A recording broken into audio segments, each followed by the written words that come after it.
The sediment plume rose like a ghost through 4 kilometers of black water.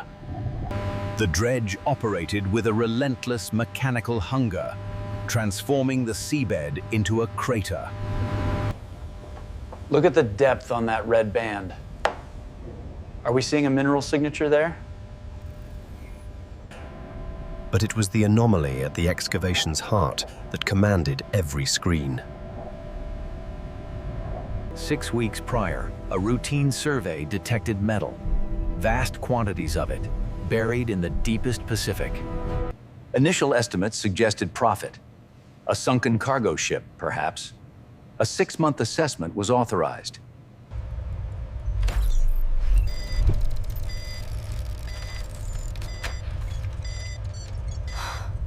The initial estimates were catastrophically wrong. The object wasn't buried. It was embedded. Not 10,000 tons, 450,000. 900 million pounds of metal. He spent 3 days verifying the data. Then, he authorized the continuation. The exposed surface absorbed light. Its precision spoke to fabrication on an impossible scale. The sediment was ancient, dating to a time before written history, before human civilization. Scans revealed a perfect geometric form. A container. And its weight was concentrated at the center.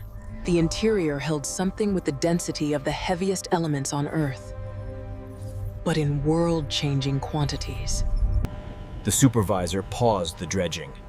The container's upper face emerged from the sediment like a dark monument. We need to assess integrity. A collapse would take the Nereus down with it. The next phase took weeks. Equipment for a lift of unprecedented scale began to arrive. The next phase took weeks. Equipment for a lift of unprecedented scale began to arrive. Divers in atmospheric suits descended. At these depths, they were more submarine than human. They worked in 4-hour shifts, attaching sensors, drilling core samples.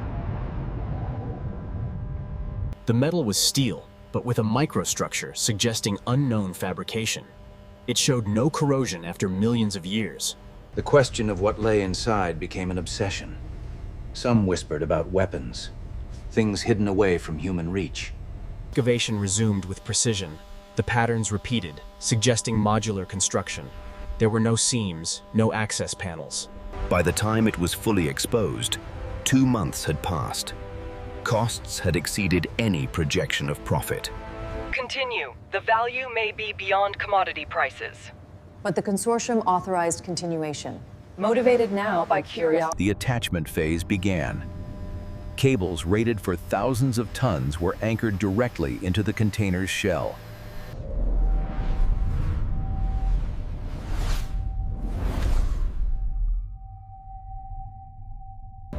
The ocean offered a rare gift: calm seas.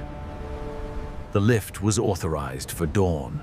Every cable was inspected, every winch tested, every connection verified. There would be no stopping once it began. All stations, begin retrieval. The winches engaged. The tension built through hundreds, then thousands of tons. The container was free of its supports. For a moment, nothing happened. The weight was too immense. Then, almost imperceptibly, movement. The container rose centimeter by centimeter from its ancient grave. The ascent was programmed at 5 meters per minute. The journey would take over 13 hours. The ocean resisted. Currents pushed against the rising mass. Deep-sea creatures witnessed its passage. Alarms flickered. The stresses remained within limits, but not by the comfortable margins they preferred. At 2,000 meters, it entered a thermocline. The metal expanded by fractions of a millimeter, shifting the load. Its dark surface absorbed the living light, giving back nothing. a void ascending through a realm of life. At 1,000 meters, sunlight began to filter down. The darkness turned to deep blue twilight.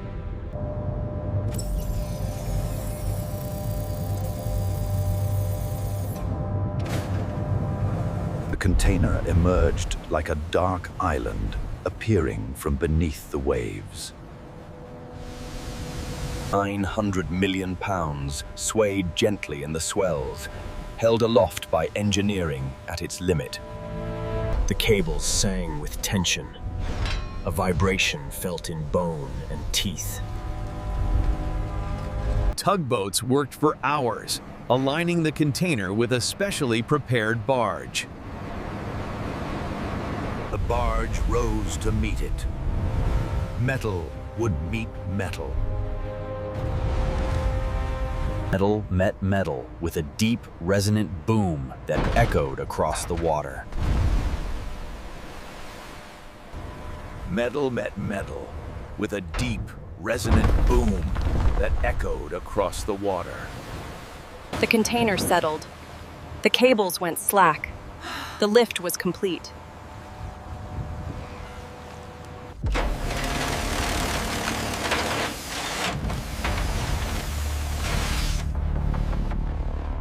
Slowly, carefully, the lift cables were detached.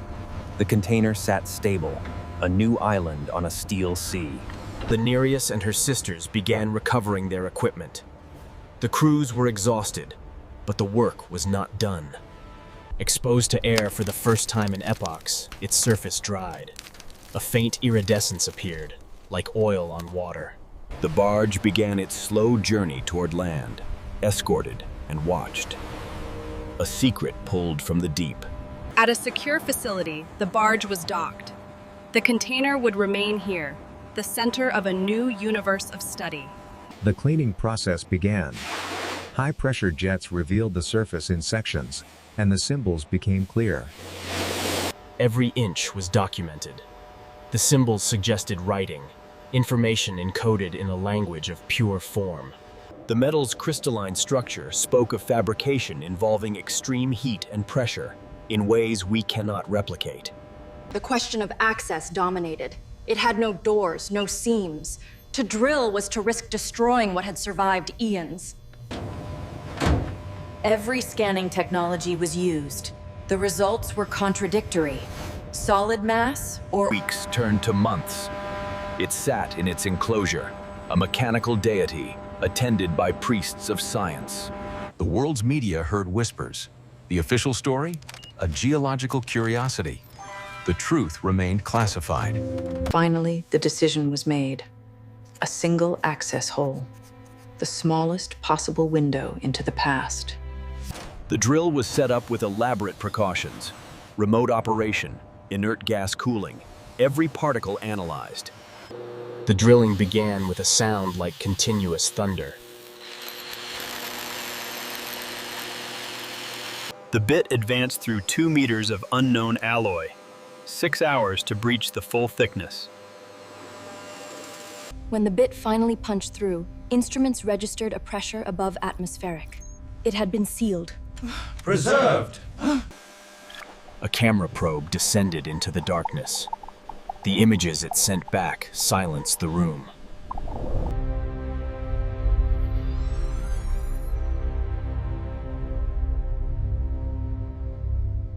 The outer container held smaller ones.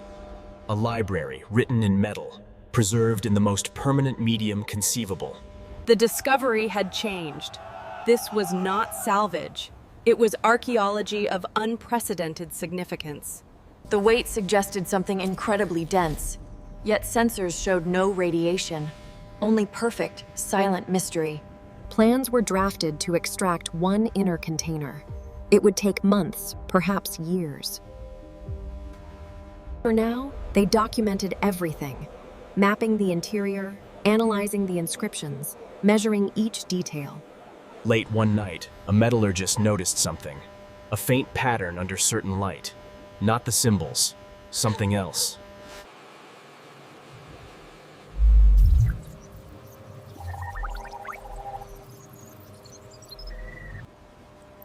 Each secret raised more questions than it answered.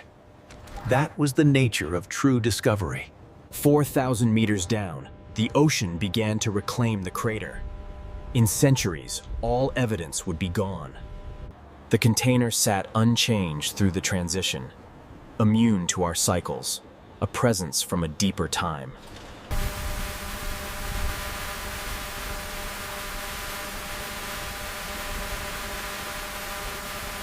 It offered no clarity, no comfort. It simply existed. A weight both physical and philosophical. It would become the life's work of many. An obsession. A footnote in history books, yet unwritten. The deep ocean had yielded it reluctantly. Now it belongs to the realm of air and inquiry. 900 million pounds of questions, waiting for answers that might never come. We attempted to decode the language of shapes. Was it a manual, a manifest, or a... Our best technology could not replicate the alloy. Its strength, its corrosion resistance, defied our understanding of metallurgy. We cut a larger opening, a surgical procedure on a patient millions of years old. The air from inside was sterile, dry, ancient.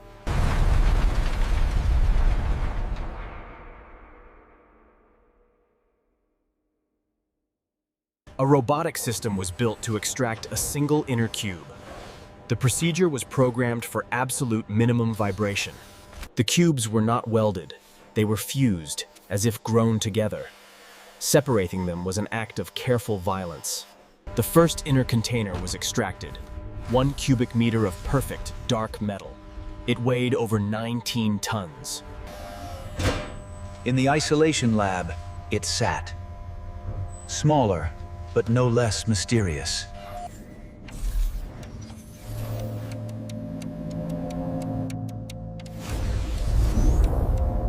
The same agonizing question returned. Do we look inside? The potential for damage, for irreversible contamination, was profound. We treated the outer shell as a Rosetta Stone made of steel. Our computers searched for meaning in form. We found of our first correlation. Some symbols related to structure, to integrity. It was a start. The decision was made. We would open one inner vessel. The chamber was sealed, the environment controlled. We would peer inside. The laser was not cutting, but stimulating a molecular separation along a predetermined fault line. The cube was designed to be opened. The lid was removed. The interior was not solid. It was a chamber within a chamber.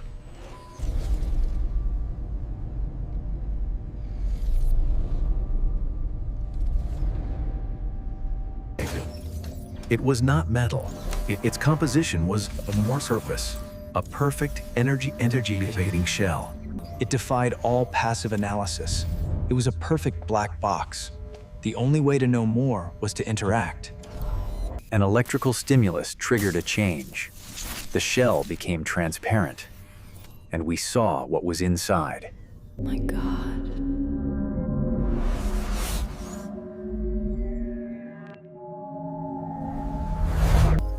It was a library.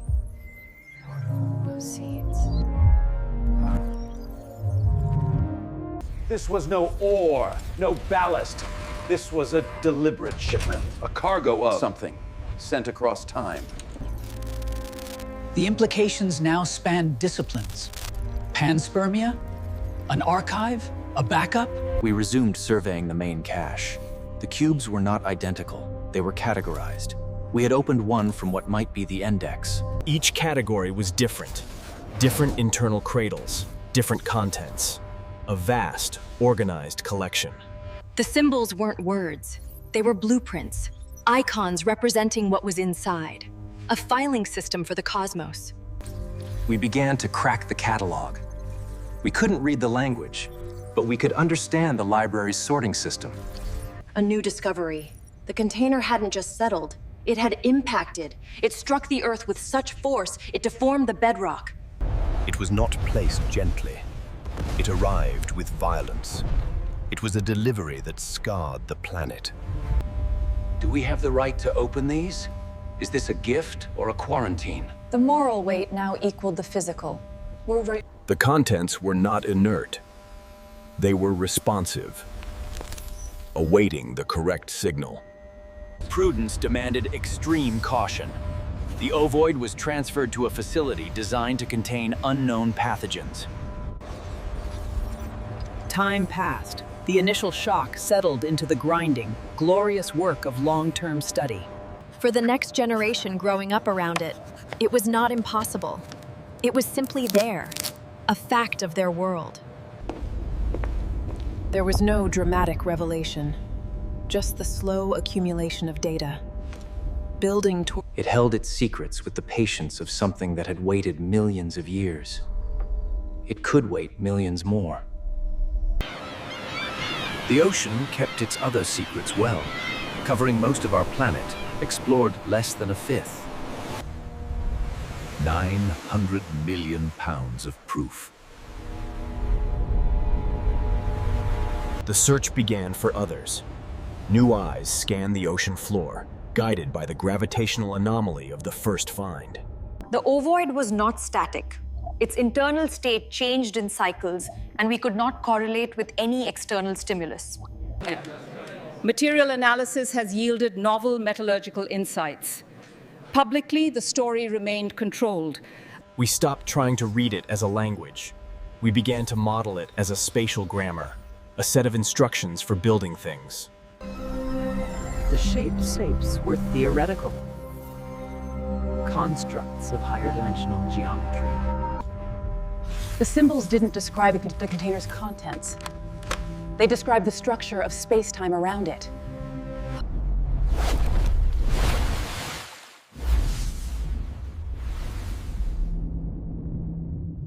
The discussion shifted from archaeology to capability.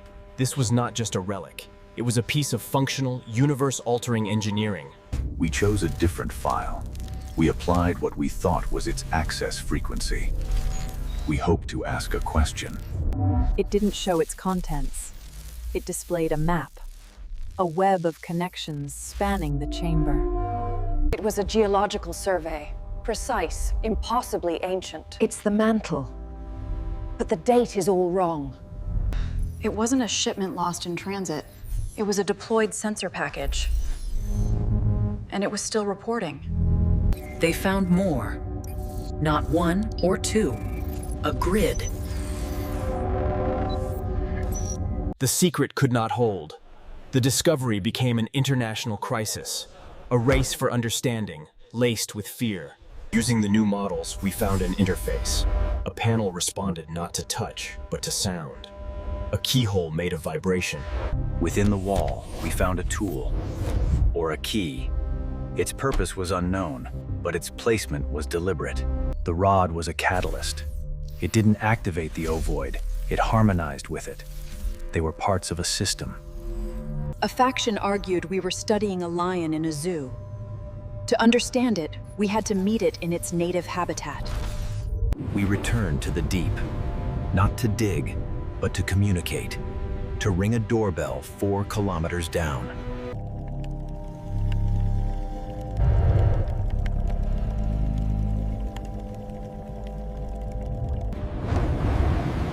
The container responded. It didn't rise, it simply acknowledged. A panel opened up. It emitted a neutrino beam, a signal, not for us, through the planet, toward the next node in the grid. We hadn't opened a box. We had woken up a network. It was checking to see if its siblings were still there. The data cores integrated. They presented a unified picture, a planet-wide monitoring array, buried and forgotten. The network's primary purpose became clear. It wasn't monitoring geology for knowledge. It was watching... Dealers. We didn't find an artifact. We found a watchtower. We had stumbled upon a planetary defense system. The weight beneath was never the metal. It was the responsibility. The knowledge that... The secret, in time, could not be kept. The artifact became a monument, a testament.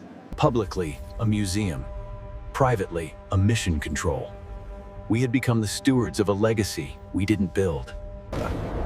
We could not reach the anomaly directly, but we sampled its effluents. It was not inert matter. It was information with mass. A fragment of something that thought of itself as a thing. Some of us stopped trying to dissect. We tried to listen. The rod was not a key. The watchtower's alarm finally sounded. Not a test. The thing it was built to monitor was becoming active. Is it a natural cycle, a reaction to our probing, or has our activation drawn its attention? We had one tool, the builder's own technology. We would attempt to reinforce the cage. Do it! The network responded, not with force, but with geometry, imposing a calm, stable pattern of physics across the grid. It worked. The ancient technology answered our crude attempt to wield it. The anomaly was pushed back into dormancy. There was no victory, only a temporary reprieve, and the sobering knowledge that we are now part of the system's operation. We finally understood the weight. It was never the metals. It was the... For them, this is not a mystery or a threat. It is their inheritance.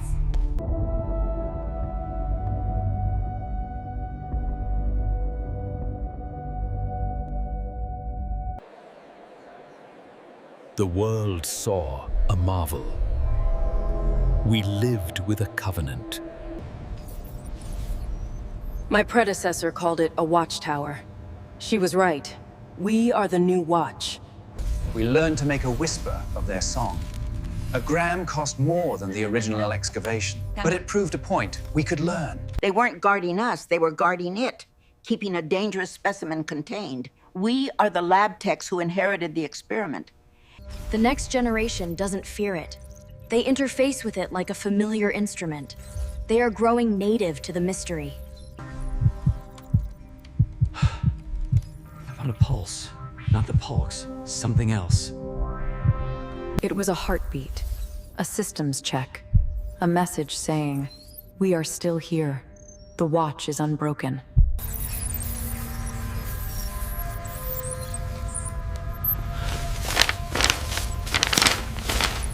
Do we wave into the darkness? Or do we stay silent, hoping the watchful eye sees us as part of the scenery? We would not shout. We would whisper back in kind, add our pulse to theirs.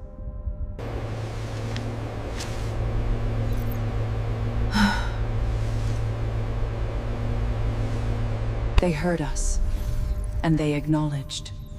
The watch was now shared. The covenant was accepted.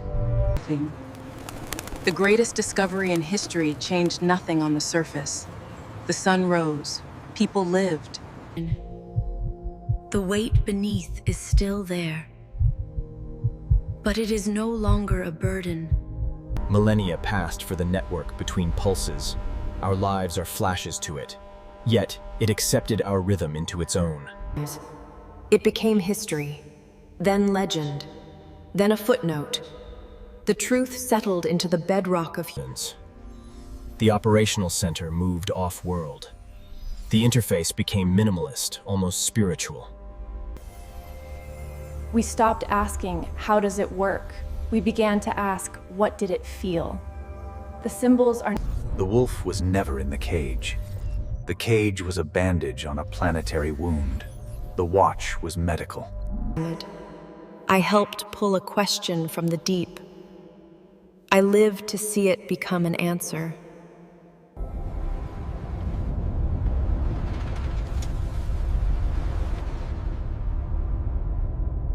We learned to build like they did. Not with brute force, but with persuasion.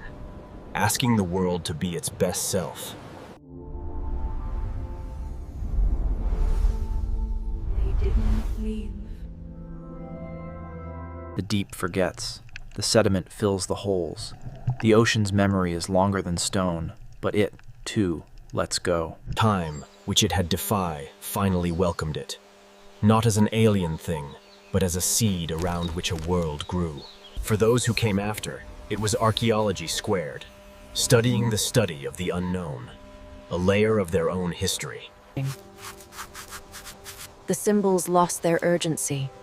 They became beauty, a question mark that had evolved. The watch passed on, and then it faded, not into oblivion, but into principle. It became how we lived, not what we did. The ocean's patience is absolute. It filled the scar, grain by grain, all evident.